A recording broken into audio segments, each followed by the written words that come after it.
कैसे हैं आप सब। स्वागत है आपका मेरे इस चैनल में।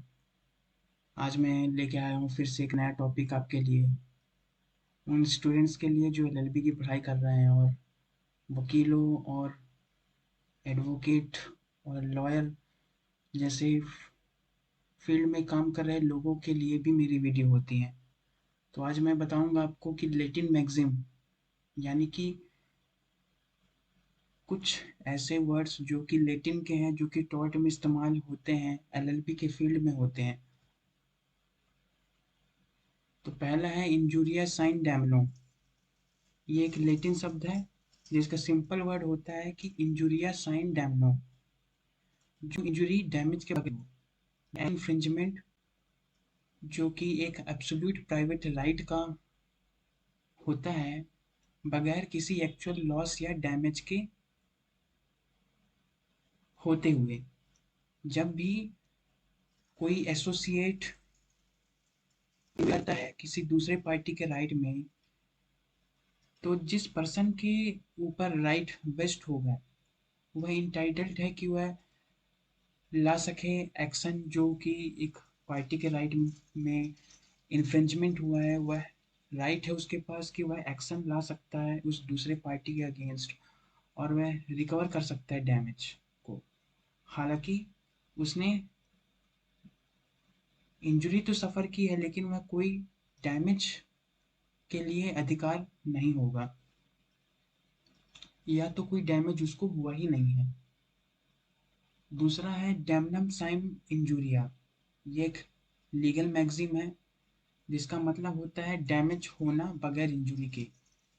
इसका मतलब है कि एक डिफेंडेंट लायबल नहीं होगा किसी भी डैमेज के लिए दूसरे पार्टी को, अगर वह एक लीगल एक्ट कर रहा है अपने लीगल राइट्स को ध्यान में रखते हुए, भले ही वह इन्फ्रिंज कर रहा हो किसी दूसरे पार्टी यानी कि प्लेंटिफ के पार्टी के राइट को इंजरी कर रहा हो। वह डैमेज मॉनेटरी या फिजिकल रूप में दूसरे पार्टी को हो रहा है जिसके ऊपर वह इंजरी कॉज हुई है। फिर है वॉलेंटाइन नॉन फिट इंजुरिया। एक विलिंग पर्सन के लिए इंजरी नहीं होती क्योंकि वह इंजरी के लिए खुद ही कंसेंट दे रहा होता है। लॉ के अंदर, टॉर्ट ऑफ लॉ के अंदर ड्यूटी होती है सब पर्सन के पास कि वह कोई एक्ट करे एक रीजनेबल केयर के साथ,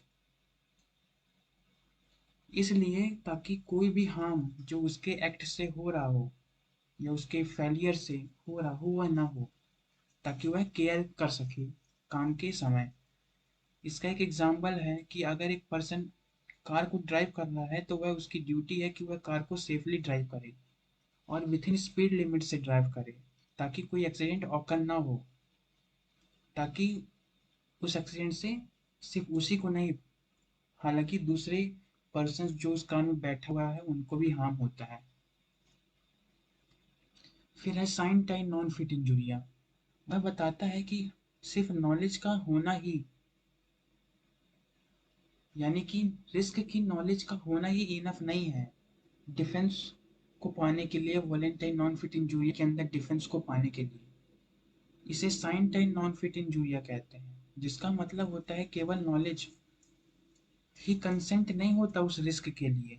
अगर आपके पास की नॉलेज है तो वह ही काफ़ी नहीं है कि आप उस रिस्क के लिए कंसेंट भी दे रहे होते हो। इसीलिए सिर्फ नॉलेज का होना तो एक पार्शियल फुलफिलमेंट है वॉलेंटाइन नॉन फिट इंजूरिया की एप्लीकेशन के लिए। इसमें रिस्क की एक्सेप्टेंस भी जरूरी होती है वॉलेंटाइन नॉन फिट इंजूरिया की एप्लीकेशन के लिए।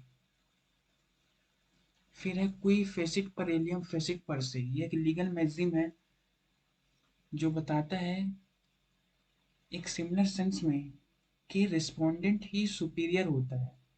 यह मैगजीन बताता है कि कोई भी एक्ट जो किया गया है किसी दूसरे व्यक्ति के माध्यम से, उसे माना जाएगा कि वह खुद से ही किया गया है।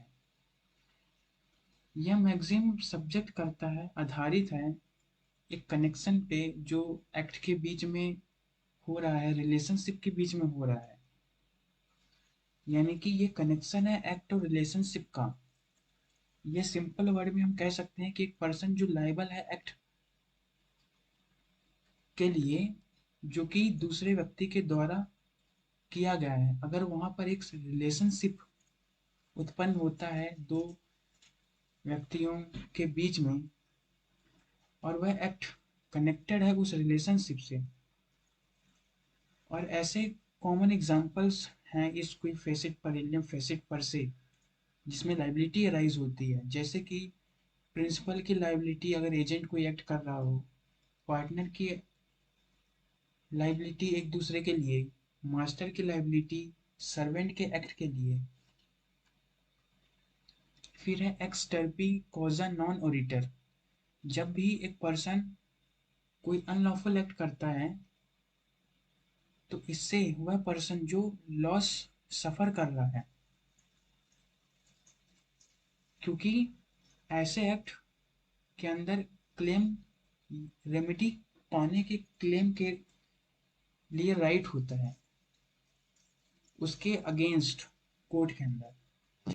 अगर ए ने बी के ऊपर हमला किया तो बी डैमेजेस को क्लेम कर सकता है ए से उस कोर्ट में, लेकिन कुछ केसेस में जो प्लेंटिव होता है वह अलाउ नहीं है कि वह डैमेज को क्लेम कर सके डिफेंडेंट से, क्योंकि यह वह खुद ही एक इलीगल एक्ट कर रहा होता है और इसीलिए वह उसे किसी भी प्रकार का रेमेडी कोर्ट से नहीं मिलेगा। इसको कहा जाता है एक्स टर्पी कॉजा नॉन ओरिक्टर एक्टिव, जिसका मतलब है कोई भी एक्शन एराइज नहीं होता एक इलीगल एक्ट से।